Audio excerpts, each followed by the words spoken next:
Okay, news at noon. News at noon. News at noon. Okay. Hello and welcome to New. Remember those migrant ships we talked about just a couple days ago? Well, it seems that things are on the up and up for those weary seafarers as the last, so far, of the undocked vessels are now headed towards France, after Italy had refused entry to its passengers. 3 of the 4 have now been allowed to dock, but the Italian Prime Minister Giorgia Meloni holds fast to the decision while suggesting a revival of the anti-immigration strategy. Meloni has thanked the French government for sharing the responsibility of the immigration emergency that, until today, was on the shoulders of Italy and a few other countries in the Mediterranean area. To which Oliver Véran, a spokesman for the French government, responded by gently reminding Italy that they had agreed to the European rules and accepted European funding, so they should probably play ball. The vessel in question, the Ocean Viking, operated by a French humanitarian organization, is now on its way to the French island Corsica with 234 souls on board, after being ghosted by Malta, Italy, France, or the rest of it anyways, Spain, and Greece. The port city of Marseille has also announced that the city is ready if needed. A 5.5 magnitude earthquake shook the resort city of Rimini in Italy, with ripples across the country as well as parts of the Balkans. Although this seems to be a pretty strong shake, there seems to have been no casualties and minor damage to structures, with the fire brigade even coming out to say that there have been no rescue requests. Nepal, however, was not so lucky, as a 5.6 magnitude earthquake hit just 21 kilometers or roughly 13 miles from its Dodi district.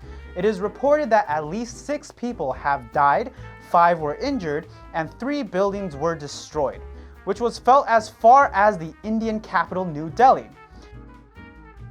And Germany's economic ministry has blocked Elmo Semiconductor, an automotive chip maker, from selling its Dortmund factory to Silex, a Swedish branch of Psy Microelectronics from China.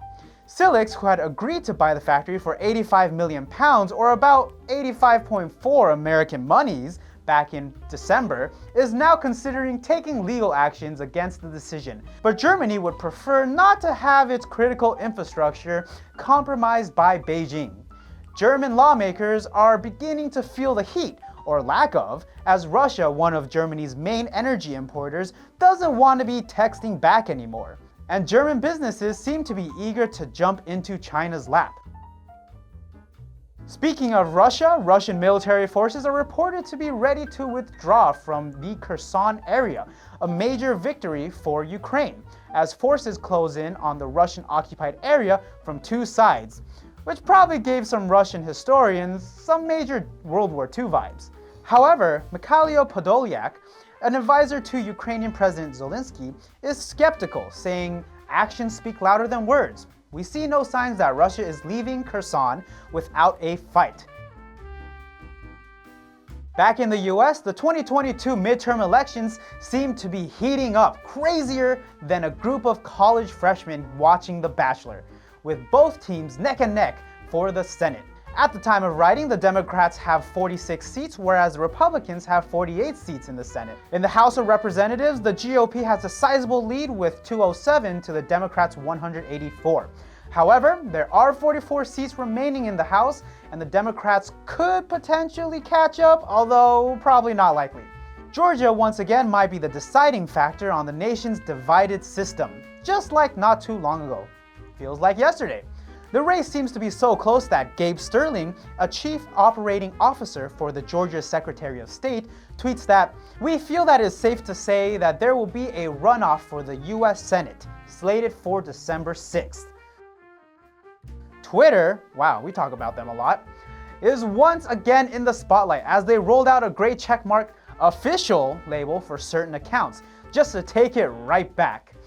Esther Crawford, the Twitter VP working on Elon Musk's $8 ticket to the blue check mark train, has said that the label is reserved for government accounts, commercial companies, business partners, major media outlets, publishers, and some public figures, and that someone like me can't just go and buy it.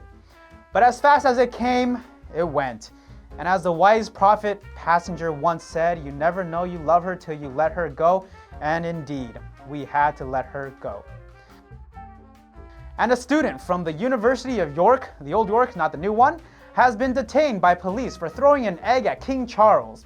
It is reported that the student shouted, "This country was built on the blood of slaves," as he was being detained by the police, while the crowd seemed to cheer, "God save the king," and probably some other classic English phrases. The old King Charles was reportedly in Old York to unveil a statue of the late Queen when this all happened, and was reported to not have really been fazed by the attack. Witness Kim Oldfield said about 5 eggs he'd managed to send, but all 5 seemed to have missed. Let me tell you, throwing eggs at your monarch is a very rude thing to do and not very effective at getting their attention. Instead, try dumping tea into the harbor. That'll probably get their blood boiling. Just don't forget to add milk. And I want to go dump myself in the harbor now that this episode is over. Don't forget to boil those likes, stir those comments, and steep that subscribe button. And we'll see you tomorrow at noon. You bring the tea, we'll bring the news.